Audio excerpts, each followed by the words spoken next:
语文千万字，大家要和大家做伙来捌一日。咱台湾人108天无新增加的个案，大家听到这个消息，拢会欢喜甲文文啊笑。今仔日要甲大家小解这一日，就是文。文就是语文的符号，像咱讲文字、文章、诗文，还佫有语文。另外，文章甲讲话内底有文言，嘛有白话，咱讲半文半白。讲一个人真客气、真有礼貌、真高雅，咱会当讲斯文，嘛会当直接讲这个人真文。带大家做伙来小解两个词。头一个读做文公尺，这就是目像师傅用的尺，一般长是1尺4寸4，顶面刻在白离义官夹海本。分做吉甲凶，有人认为讲这是鲁班尺，嘛有人讲无共。有人写文公尺，就是门这字写文音，认为讲甲文公车有关系。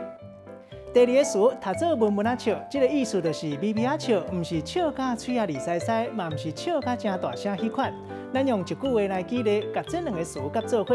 譬如讲，这个目睭师傅免用文公笑咧量，干来用感觉就量甲拄拄好，麻，家己拢满意甲文文啊笑。